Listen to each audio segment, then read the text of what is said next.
A continuación, los canales locales de televisión que emiten su señal a través de BTR para toda la región del Maule, en conjunto con la Escuela de Derecho de la Universidad Autónoma de Chile, sede Talca, dan inicio al programa Derecho en la Universidad Autónoma. Conduce este espacio el director de la carrera de Derecho, abogado y profesor Ricardo Herrera Castillo.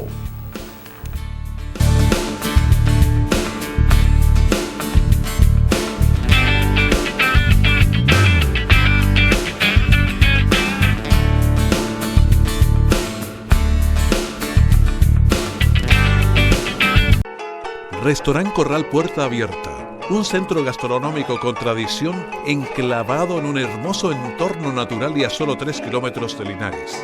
Corral Puerta Abierta les espera para degustar la más exquisita comida típica chilena, en un grato ambiente calefaccionado y con la mejor música para usted y toda su familia. Restaurant Corral Puerta Abierta, el centro turístico de eventos que le atiende de lunes a domingo, con un personal de excelencia y precios altamente convenientes. Les esperamos.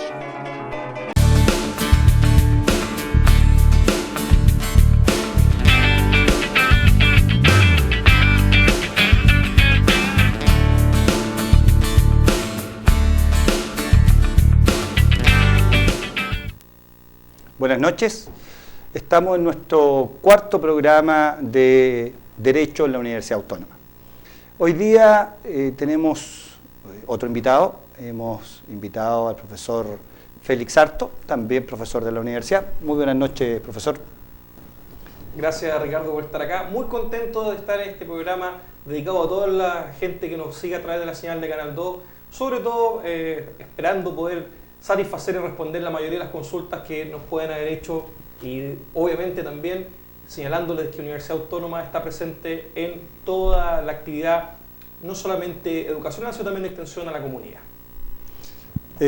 Profesor, la verdad es que dentro de las consultas que nos han llegado, se refieren, han llegado varias que dicen relación con los derechos de los consumidores, ¿ya? Y en este caso de personas que compran un determinado producto y este producto presenta alguna falla. ¿Qué pueden hacer estos consumidores? Bueno, hacerle presente que el tema del consumo actualmente es un tema muy relevante dentro de nuestra sociedad, fundamentalmente porque ya no solamente a la persona se le ve como un ciudadano, sino también como un consumidor. Y esta noción de consumidor, desde un tiempo a esta parte, ha significado una gran protección que la legislación y el propio Estado le da a nosotros a nosotros en esta faceta de consumidores. Y la pregunta que tú haces viene muy ligado con cuáles son esta protección en concreto, cómo se manifiesta para los consumidores. Y fundamentalmente un consumidor, en el previo a responder lo que tú has planteado en cuanto a qué hacer con un producto defectuoso, lo cierto es que los consumidores fundamentalmente tienen unos derechos muy importantes que sería bueno no solamente que lo tuviéramos claro como eventualmente víctimas de algún problema con alguna multitienda o algún proveedor en general, sino también como personas en general en nuestra vida común. Y estos derechos son fundamentalmente un derecho a la libertad de la elección en el consumo, vale decir, ser libre en cuanto a lo que elijo consumir, un derecho a la información, vale decir, yo estar informado de mi consumo, un derecho a la seguridad en el consumo, vale decir, que yo en mi acto de consumo no se afecte mi salud y mi integridad, y además también un derecho fundamental que tiene el consumidor es a la no discriminación, vale decir, no ser discriminado arbitrariamente por los proveedores en estos actos de consumo. Y un último derecho que tiene también el consumidor es el derecho a tutelar efectivamente esto a través de una indemnización eventualmente o la respuesta eficaz que puedan tener los proveedores respecto a los inconvenientes que les genere el consumo. Y respecto al último que tú has planteado, en cuanto a qué pasa cuando un producto defectuoso, nace este importante derecho que es el llamado derecho a la triple opción o lo que se conoce habitualmente como la garantía legal. Sin perjuicio de la garantía legal también existe otro derecho que eventualmente en algunos casos surge, que es el derecho a retracto. Estos dos derechos son lo que uno puede estimar como las acciones que tiene el consumidor para que el proveedor voluntariamente, dentro de un marco previo a un conflicto jurídico, pueda resolver la duda que le genera. Profesor, en definitiva, ¿Qué puede hacer? ¿Dónde tiene que actuar? ¿Dónde tiene que ir este consumidor que se encuentra en esta situación que lo que compró no le sirve, o porque salió fallado, o porque lo ha llevado a reparación y no funciona? Bueno, fundamentalmente lo primero que se tiene que fijar un consumidor es en el contrato que celebró. Bueno, no toda la gente se da cuenta, pero frecuentemente uno está celebrando contratos de compraventa. No solamente uno tiene que pensar que una compraventa es la escritura de una casa o compra un vehículo, sino también constantemente del hecho de ir a comprar un chicle al almacén de la esquina ya es un contrato de compraventa. Y por tal, ese contrato tiene ciertas regulaciones. Y una de ellas, que si las partes se lo convienen, es el derecho a retractarse. Vale decir, habitualmente, yo dentro de 10 días desde efectuada la compra, o en algunos casos desde prestado el servicio, tengo la posibilidad yo de dejar unilateralmente sin efecto el contrato. Vale decir, a mi sola voluntad como comprador, no tener y no proseguir adelante con las obligaciones que me genera el contrato. Pensemos, por ejemplo, en la compra de un par de zapatos. Típico caso que es bastante común, que generalmente la gente se compra el zapato, se lo prueba y no le queda bueno, o lo lleva para regalo y no es la talla correspondiente. Si uno siguiera las reglas así, a rajatabla, no tendría nada más que hacer que quedarse con el zapato malo, o que no sirve para su fin. Pero generalmente las tiendas, ¿qué es lo que hacen? La gran multitienda, los grandes proveedores, dan la posibilidad de que dentro de 10º día de comprado se pueda restituir el bien y poder tener el dinero nuevamente o alguna prestación en el mismo lugar. Pero eso hay que tener mucho cuidado porque es un derecho voluntario, vale decir, solamente existe en los casos de que el proveedor lo otorgue. Entonces uno tiene que tener mucho cuidado cuando va a comprar una multitienda o en algún proveedor del comercio, preguntar si es que existe esta garantía, si existe este derecho a retracto. Si es que se lo otorgan, vale decir, si es que el proveedor me dice, no se preocupe, dentro de 10 días usted puede hacer este cambio, uno puede sin problemas luego únicamente por la sola voluntad cambiar el producto. Y si no existe esto, si no existe esta disposición del vendedor. En eso hay que tener mucho, hay que recalcarlo, Ricardo, porque no es una obligación del proveedor. El proveedor no está obligado dentro de los 10 días a efectuar el cambio como uno erróneamente lo cree. Donde sí está obligado a que dentro de 3 meses, contado desde la adquisición del bien, y si el bien no satisface los usos para el cual fue comprado, vale decir, pensemos por ejemplo un zapato que no es apto para caminar, para usarlo como tal, o por ejemplo un televisor el cual falla y no podemos ver la señal, o una radio que tampoco sirve para su fin de reproducir música, claramente en esos casos uno tiene este derecho a la triple opción, vale decir que yo puedo, a mi sola voluntad, y esto es bien interesante también que lo tenga clara la gente, quien elige la opción es el consumidor, no el proveedor, y esa opción consiste en o que me devuelvan el dinero que yo pagué por la prestación, el servicio o el bien, a que me reparen el producto o que me lo cambien por otro de similares características. Ese es un derecho de opción, vale decir, no se me puede imponer. No podría el proveedor, por ejemplo, decirme, mire, lo vamos a arreglar primero y de ahí se lo cambiamos o no funciona. A propósito de eso, ¿cómo opera conjuntamente la garantía que otorgan muchas casas comerciales respecto del producto? Que es garantía de 1 año y en algunos casos prorrogar esa garantía incluso hasta 2 años o más. Bueno, lo que pasa es que aquí en realidad la garantía es una sola, que es la garantía legal, la que se extiende por un plazo de 3 meses, que es el plazo que la ley establece al efecto. Hay que señalar que cualquier garantía inferior a 3 meses no tiene ningún efecto. No tiene ningún efecto el hecho de que el proveedor ofrezca una garantía de menos de 3 meses, salvo los productos usados, que hay una excepción en los cuales sí podría haber una garantía inferior.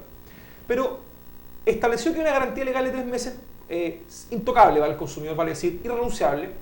Con posterioridad, el proveedor puede ofrecer lo que se llama la garantía convencional, que es una garantía que supera los 3 meses y puede eventualmente extenderse por el lapso que quiera el proveedor. Pero esta garantía, que también es llamada la garantía extendida, que eventualmente uno puede adquirir, esa garantía extendida no se comporta como una garantía, sino que se comporta como un seguro. Vale decir, cubre no solamente las fallas propias del uso o la ineptitud del bien para su uso, sino también cubre otros déficits, como por ejemplo, que no me guste. Entonces, profesor, vamos a hacer una pequeña pausa y regresamos con el profesor Félix Arto para seguir conversando sobre este tema. Nos vemos en unos minutos.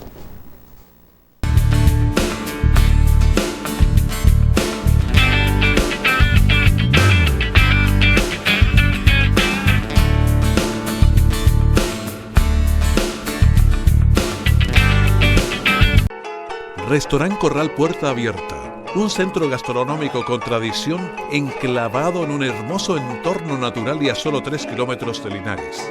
Corral Puerta Abierta les espera para degustar la más exquisita comida típica chilena, en un grato ambiente calefaccionado y con la mejor música para usted y toda su familia. Restaurant Corral Puerta Abierta, el centro turístico de eventos que le atiende de lunes a domingo, con un personal de excelencia y precios altamente convenientes. Les esperamos.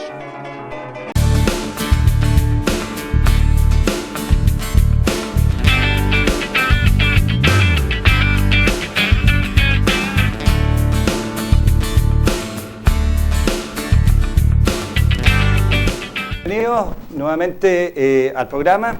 Vamos a continuar con nuestro invitado, el profesor Félix Arto, profesor, como dije, de Derecho Económico de la Universidad Autónoma. Profesor, estábamos hablando y veíamos estos derechos que tiene el consumidor. ¿Cómo se concretan estos derechos? ¿Dónde? ¿Qué tiene que hacer en caso de que este vendedor, esta empresa, se niegue a otorgarle estos derechos que usted ha mencionado? Bueno, principalmente hay que tomar en cuenta que la legislación o el sistema de protección al consumidor ha creado un organismo especial para aquello, que es el SERNAC, el Servicio Nacional del Consumidor, que en este sentido opera como un organismo de recepción de reclamo y denuncia ante el público por malas prestaciones de los proveedores de sus servicios. Pensemos, por ejemplo, un caso bien bullado como el de Madonna, donde su show fue objeto de supuesto incumplimiento por parte de la producción, lo que ha generado que la gente airada no solamente reclamó en el show, sino también fue a reclamar a este SERNAC. Entonces el SERNAC recibe denuncias, pero también ¿qué es lo que hace el SERNAC? Inicia un procedimiento de mediación, vale decir, de acercar a las partes, en este caso proveedor y consumidor, para poder ponerle un término extrajurídico, pacífico al conflicto, sin que esto llegue a un tribunal. Y si esto no fracasa, por ejemplo, sigamos en el caso de Madonna, donde la productora actualmente está de acuerdo en una mediación entregando compensaciones con el traspaso a otros recitales. No sé cuál será el que van a ir, pero va a ser uno... ¿Y si les gusta o no? Si les gusta o no, claro. En ese sentido, fallando la mediación o no existiendo, no produciéndose, se puede iniciar un procedimiento que, aunque uno hay que recalcar esto, el SERNAC es voluntario, uno si quiere eso iba a preguntar. ¿Y la ida del SERNAC respecto de qué plazos existen para poder concurrir a los tribunales? Lo que pasa es que siempre la gracia de comparecer ante el SERNAC es que uno recibe una mayor orientación, tanto en lo jurídico como en lo podríamos decir, económico. Y en ese sentido, los plazos para concurrir al SERNAC no existen, solamente existe el plazo para ejercer y deducir la acción correspondiente ante tribunales, que es un plazo de 6 meses contado desde que se produjo en este caso el contrato o la prestación del servicio, o desde que apareció o se produjo la infracción. En ese caso son plazos muy breves, muy cortos, y bueno, no está de más recordarle a la gente o contarles de que actualmente se encuentra tramitando un proyecto de ley que va a permitir ampliar estos plazos. Así que muy pronto va a tener quizás un año más de plazo para poder ejercer las acciones, lo cual es bastante interesante respecto a este tipo de cuestiones un poco más complejas. Y estos 6 meses se tiene para deducir la demanda que en el caso de verse vulnerado el interés particular, vale decir, el típico caso de consumo, por ejemplo, un consumidor que va al supermercado y le sale malo un paquete de carne, una bandeja de carne que le podría, típico caso que solamente él se ve afectado por esto. En ese caso, tiene 6 meses para presentar la demanda ante el juzgado policial local correspondiente. Tengo entendido, y según lo que sé, no se requiere patrocinio de abogado.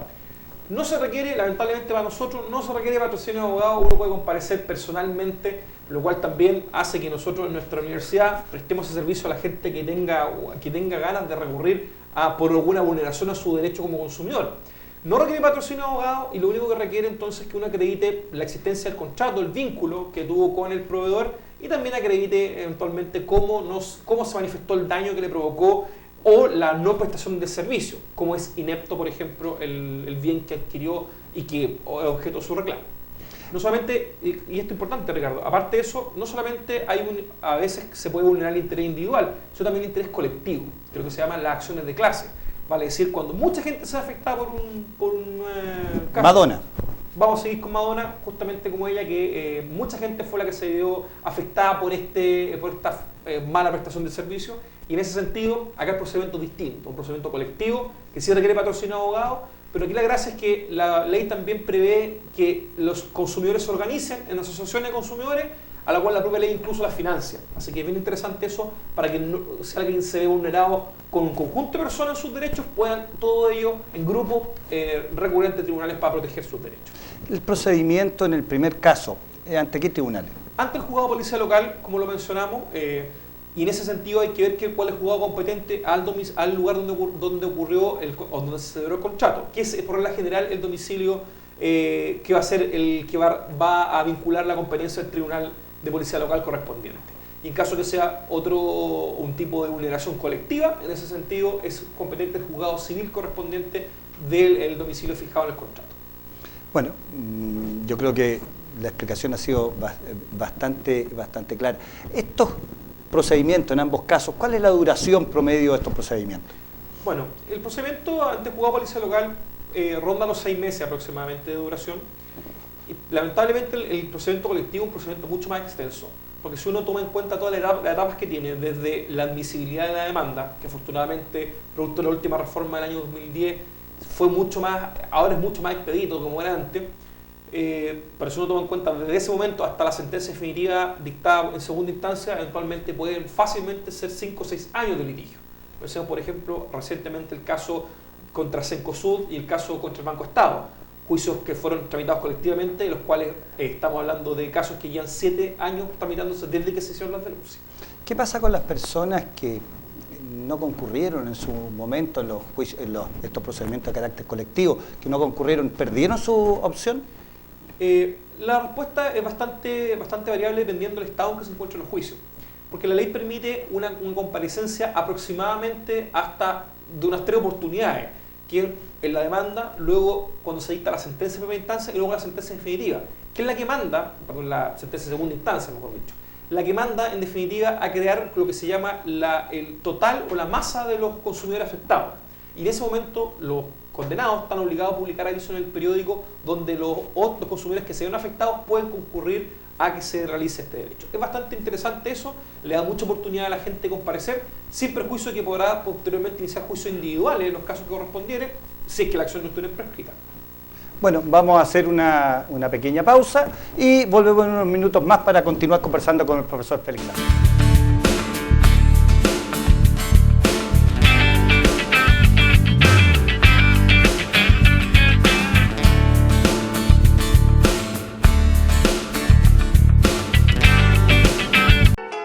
Restaurant Corral Puerta Abierta, un centro gastronómico con tradición enclavado en un hermoso entorno natural y a solo 3 kilómetros de Linares.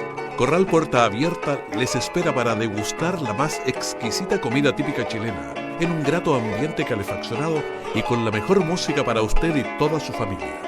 Restaurant Corral Puerta Abierta, el centro turístico de eventos que le atiende de lunes a domingo, con un personal de excelencia y precios altamente convenientes. Les esperamos.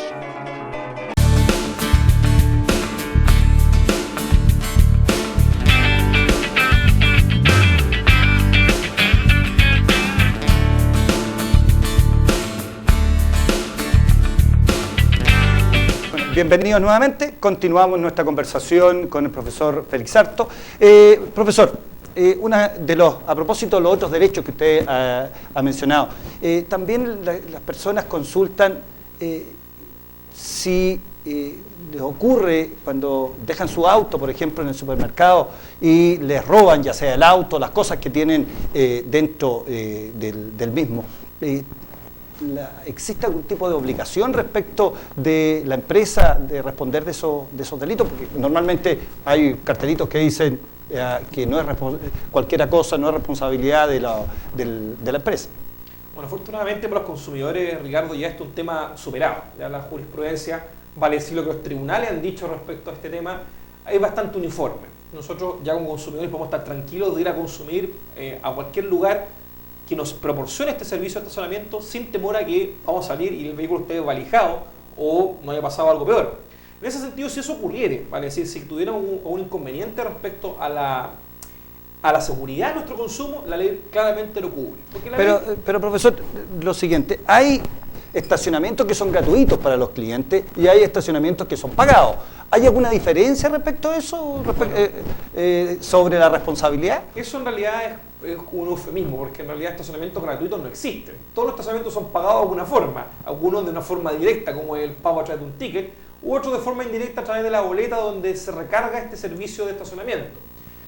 Claramente esta situación es tomada en cuenta por la ley del consumidor porque señala de que además cualquier proveedor que ofrezca un servicio de estacionamiento lo provea en su propio establecimiento o además también lo haga dentro de un servicio que otorga, en ese sentido es responsable, vale decir la gratuidad o el pago del servicio a través de un ticket, parquímetro, lo que sea, un mecanismo humano o técnico, de todas maneras es un lugar donde se debe responder y donde debe prestar seguridad al proveedor.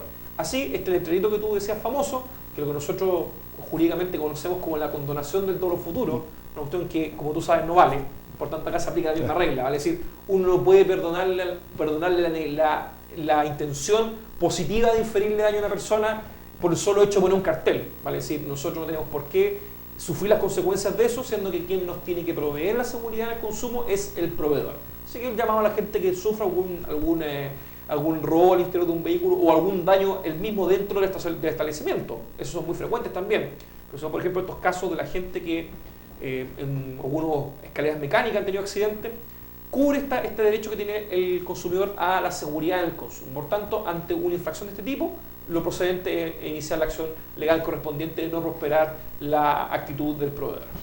A propósito de seguridad, también estas grandes empresas, ya muchos de ellos tienen sistemas de seguridad y guardias privados, precisamente para tratar de proteger el caso de los estacionamientos, los vehículos, los bienes de las personas, pero también dentro de estas empresas, tiendas, supermercados, y de repente el actuar de esas personas, de qué forma el consumidor se protege a veces del actuar abusivo de estos guardias de seguridad. Bueno, en ese sentido la ley es clara. La ley del consumidor solamente le permite a cualquier guardia de seguridad o sistema de seguridad de un establecimiento, en los casos que se sorprenda flagrantemente, vale decir, cometiendo un delito a una persona al interior de un determinado lugar, de un determinado establecimiento, solamente le permite retener por un periodo muy breve, únicamente para poner a disposición de la policía o de los organismos que correspondan a la persona infractora. Es lo único que se permite. Y siempre cuidando la dignidad de quien está siendo imputado en este caso por el supermercado o por la tienda, multitienda o tienda comercial. ¿Qué pasa con los registros? ¿Pueden registrar? Bueno, como te decía, es absolutamente ilegal toda actividad que no sea solamente esta retención, podríamos decirlo, aunque el término retención jurídicamente no existe. Solamente es una puesta a disposición de la autoridad. Para ello, la ley asegura que esto, si bien lo pueden realizar, debe ser siempre en un lugar cautelado y protegido del resto del público, porque a nadie le gustaría que siendo detenido cometiendo un delito, una falta, como puede ser eventualmente, que todo el mundo vea su detención. En ese sentido, la ley lo que hace es proteger la dignidad de las personas, permitiendo que este sujeto que ha delinquido, que infringió la ley, sea aislado, pero no visto ni afectar su dignidad. Pero por ningún motivo proceden registros, ni proceden tampoco malos tratos, ni eventualmente abusos por parte de los guardias de los supermercados. Y eso hay que ser bastante claro. Eventualmente se toma como una práctica esto del registro de las personas. Eso es absolutamente ilegal. El único que puede registrar es solamente, en virtud del artículo 80 y siguiente del Código Procesal Penal, solamente pueden registrar las policías en caso que se denuncie un delito flagrante. Por ello, podríamos decir, los sistemas de seguridad más avanzados lo que hacen es tener salas especialmente acondicionadas donde los sujetos que han sido sorprendidos delinquiendo esperan la llegada de la policía, vigilados por cámara eventualmente por si se quieren deshacer de la evidencia. Pero es el único permitido, el resto es absolutamente ilegal, y sin demás también recordar de que el delito eventualmente solamente se puede configurar en el caso de que, aunque es discutible, pero es lo que la jurisprudencia un poco se ha inclinado, al hecho de que la persona traspase las cajas registradoras con un bien sin pagarlo. Es el único caso que se verifica. Por tanto, pensemos por ejemplo un sujeto que se guarda al interior de su vestimenta un bien, circula dentro del supermercado antes de cruzar las cajas, en ese caso la conducta es impune. Entonces hay que tener mucho cuidado ante el registro o restricciones de libertad. ¿Qué pasa con el consumo dentro de los supermercados? Es decir, que se tomó el yogur, se comió un chocolate, ya o algún otro producto. No, ahí el tema es bastante discutible porque un sector del pensamiento jurídico se ha inclinado por pensar de que eso eventualmente constituye un delito de hurto, ¿ya? Porque se ha apropiado la especie mueble sin la voluntad del dueño, sin perjuicio de que no ha traspasado las cajas registradoras. Eventualmente la única forma de verificarlo es traspasando la caja y eventualmente se configura el delito. Pero para otros únicamente un tema civil, contractual. El hecho de consumir un producto sin pagarlo claramente no tiene un contenido penal, sino que solamente sería un tema de una problemática de no cumplir el contrato que uno tiene con el proveedor de pagarle el bien que consumió. En ese sentido, la opinión es tan dividida. Si me pregunta a mí, yo creo que claramente es una infracción contractual, netamente un problema que deberá pagar lo correspondiente. No podemos calificarlo de delito por ser únicamente una conducta, en mi concepto, poco dañosa socialmente. En ese sentido, como ustedes saben, la ley tiene que tratar de restringir lo menos posible la libertad en estos casos. Bueno, ha llegado el momento de despedirnos. Quiero agradecer al profesor Félix Arto que nos haya acompañado en el programa de hoy día, sus conceptos y las explicaciones que nos ha dado y que yo creo que a todos nuestros televidentes le van a servir y dar una idea más clara de cuáles son sus derechos. Bueno, buenas noches, nos vemos el próximo jueves.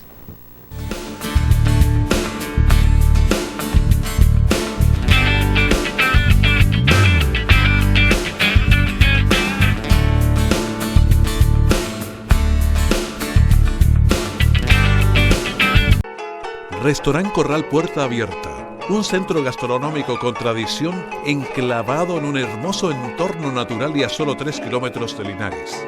Corral Puerta Abierta les espera para degustar la más exquisita comida típica chilena, en un grato ambiente calefaccionado y con la mejor música para usted y toda su familia. Restaurant Corral Puerta Abierta, el centro turístico de eventos que le atiende de lunes a domingo, con un personal de excelencia y precios altamente convenientes. Les esperamos.